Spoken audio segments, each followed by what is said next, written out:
नमस्कार प्रिय भक्तगणों, जय श्री कृष्णा। हर हर महादेव।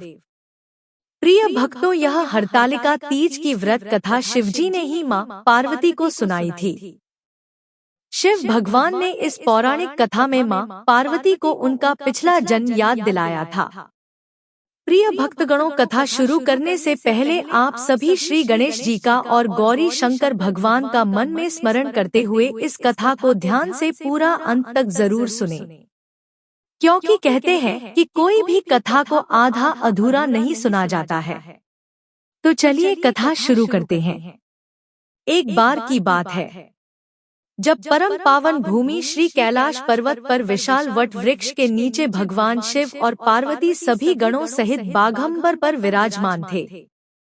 बलवान वीरभद्र, भृंगी, श्रृंगी और नंदी जी अपने अपने पहरों पर सदाशिव के दरबार की शोभा बढ़ा रहे थे। इस अवसर पर महारानी पार्वती ने भगवान शिव से दोनों हाथ जोड़कर प्रश्न किया कि हे महेश्वर, मेरे बड़े सौभाग्य हैं जो मैंने आप सरीखे पति को वरण किया प्राप्त किया। तो हे महेश्वर, क्या मैं जान सकती हूँ कि मैंने वह कौन सा पुण्य अर्जित किया है जिसके परिणाम स्वरूप आप मुझे मिले। हे प्रभु, आप अंतर्यामी हैं, आप मुझ दासी पर कृपा करके उस कथा के बारे में बताइए।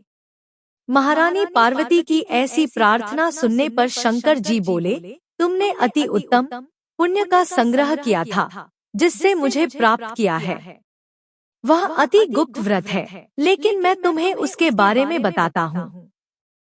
वह व्रत भादो मास के शुक्ल पक्ष की तीज के नाम से प्रसिद्ध है।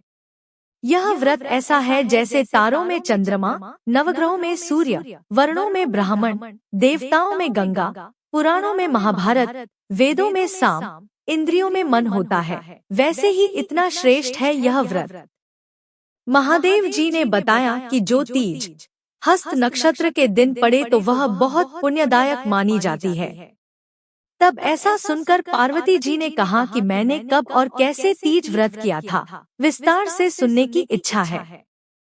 फिर इतना सुनते ही शंकर जी बोले, भाग्यवान उमा, भारतवर्ष के उत्तर में हिमालय नाम का श्रेष्ठ पर्वत है, उसके राजा हिमाचल हैं। वहीं तुम भाग्यवती रानी मैना के गर्भ से पैदा हुई थी। तुमने बाल्यकाल से ही मेरी आराधना करना शुरू कर दिया था।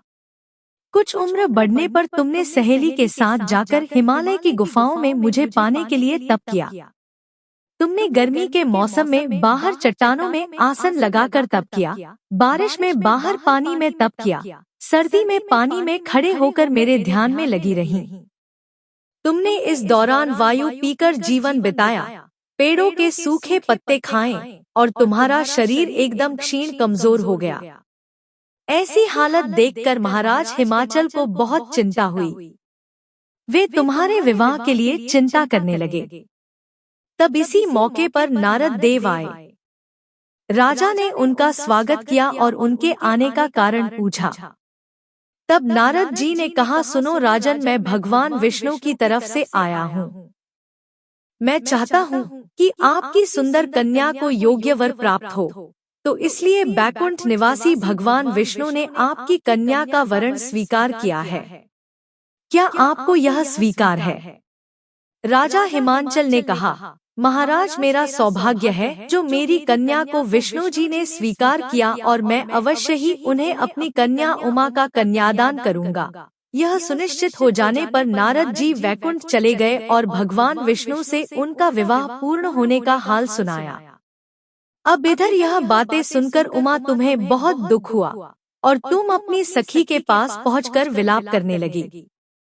तुम्हारा विलाप देखकर सखी ने तुम्हारी इच्छा जानकर कहा, देवी, मैं तुम्हें ऐसी गुफा में तपस्या के लिए ले चलूंगी जहां महाराज हिमांचल भी तुम्हें नहीं खोज सकेंगे। ऐसा कहकर उमा सहेली सहित हिमालय की गहन गुफाओं में विलीन हो गई। तब महाराज हिमाचल घबरा गए और पार्वती को ढूंढते हुए विलाप करने लगे कि मैंने विष्णु जी को जो वचन दिया है वो कैसे पूरा हो सकेगा। ऐसा कहकर वह बेहोश हो गए। हे पार्वती, उस समय तुम अपनी सहेली के साथ ही गहन गुफा में पहुंच गई और बिना अन्न और जल के मेरे व्रत को आरंभ करके नदी की बालू रेत का शिवलिंग बनाकर विविध फूलों से पूजन करने लगी। उस दिन भाद्र मास की तृतीया शुक्ल पक्ष और हस्त नक्षत्र था। तुम्हारी पूजा के कारण मेरा सिंहासन हिल उठा और मैंने जाकर तुम्हें दर्शन दिए। वहां जाकर मैंने तुमसे कहा, हे देवी, मैं तुम्हारे व्रत और पूजन से अति प्रसन्न हूँ। तुम मुझसे अपनी इच्छा मांग सकती हो। इतना सुनके तुमने लज्जित भाव से प्रार्थना की कि आप अंतर्यामी हैं, मेरे मन के भाव आपसे छिपे नहीं हैं, आपको पति रूप में पाना चाहती हूँ।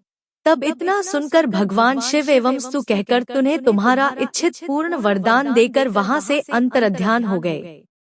उसके बाद तुम बालू रेत की मूर्ति विसर्जित करने नदी पर गई, जहां नदी तट पर तुम्हारे नगर निवासी राजा हिमाचल के साथ मिल गए। वे तुमसे मिलकर रोने लगे कि तुम इतने भयंकर वन में, जहां सिंह सांप निवास करते हैं, जहां मनुष्य के प्राण संकट में हो सकते हैं, ऐसे वन में कहां चली गई थी। तब तुमने पूरी बात उन्हें बताई और फिर पिता ने तुमसे घर जाने का निवेदन किया, पर तुमने कहा कि पिताजी, आपने मेरा विवाह भगवान विष्णु जी के साथ स्वीकार किया, इस कारण मैं वन में रहकर अपने प्राण त्याग दूंगी। तब वे बोले, शोक मत करो पुत्री, मैं तुम्हारा विवाह भगवान विष्णु के साथ कदापि नहीं करूंगा, उन्हीं सदाशिव के साथ तुम्हारा विवाह करूंगा। फिर इसके बाद महाराज हिमाचल ने रानी मैना के साथ मिलकर भगवान शिव और पार्वती का विवाह किया। इस तरह मां पार्वती ने जैसे इस तीज के व्रत का पालन करके भगवान शिव को प्रसन्न किया और जैसे उन्होंने अपना इच्छित वरदान प्राप्त किया और भगवान शिव को पति रूप में प्राप्त किया, वैसे ही आपको भी इस हरितालिका तीज का पूर्ण फल प्राप्त हो। भगवान महादेव की आप पर अपार कृपा हो और आपकी इच्छित मनोकामना पूरी हो। धन्यवाद। श्री शिवाय नमः। तुभ्यं। हर हर महादेव।